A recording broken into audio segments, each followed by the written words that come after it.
गुरु कभी अपने से ज्ञान नहीं देता। गुरु कभी ज्ञान नहीं देता किसी को, जो असली गुरु होता है। गुरु के अंदर तो ज्ञान होता है, लेकिन गुरु के अंदर से ज्ञान निकालने वाला वैसा शिष्य चाहिए, वैसा चेला चाहिए।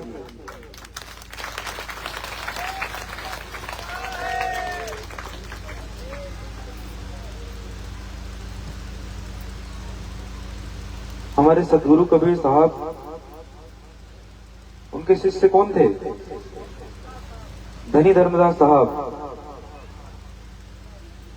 उनपे ही यही ताकत थी, उनपे ही यही खूबी थी कि हमारे सदगुरु के अंदर से वो ज्ञान निकाल सके। वही कर सकते थे, वरना साहब को क्या, वो तो मौन में जी रहे हैं, उनका मजा तो मौन में है।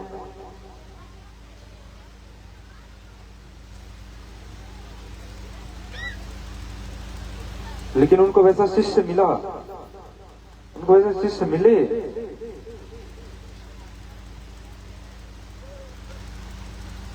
शिष्य का काम होना चाहिए गुरु के अंदर से ज्ञान निकालना। गुरु का काम नहीं होना चाहिए कि लोगों को ज्ञान बांटते फिरना। ढोंगी कहलाते हैं वैसे लोग।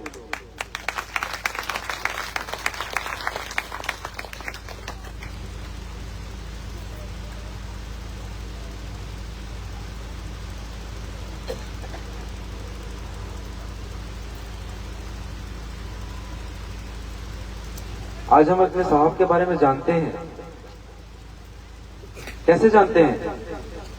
धनी धर्मदास साहब नहीं होते तो हम साहब के बारे में इतना जानते ही नहीं।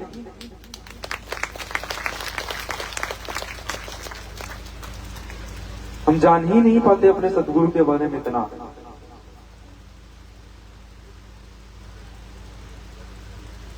जो उनके अंदर जो ज्ञान था,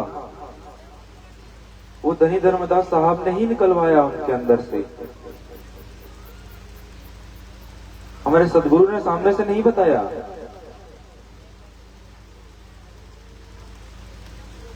धनी धर्मदास साहब के अंदर वो खूबी थी।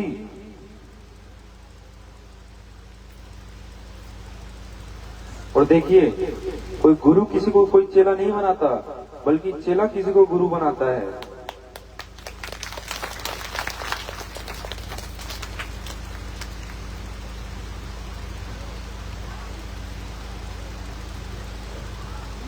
अगर कोई छोटा बच्चा भी अगर अच्छी बात कर रहा हो तो हमारे अंदर अहंकार रहता है, ये तो छोटा है, ये मुझे क्या सिखाएगा।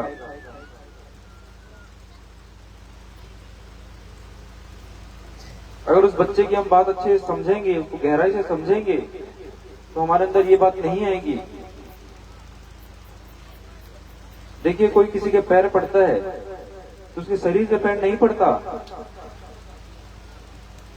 उसके अंदर जो ज्ञान है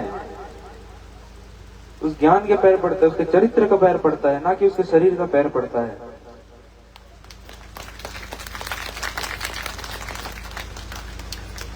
हम कभी पंथियों को कंठी माला से नहीं अपनी पहचान बनानी, अपने चरित्र से बनानी है हमें अपनी पहचान। हमारा चरित्र साफ होगा तो कोई कंठी माला हमें मायने नहीं रखेगी।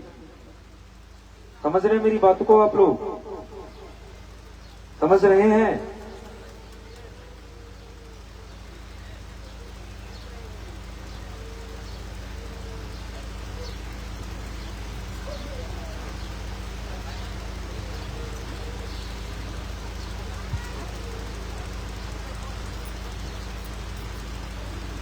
अभी आप सब यहाँ मंच पर बैठे हैं, पंडाल के नीचे बैठे हैं आप लोग, अपना जूता चप्पल बाहर निकाल के आए हैं।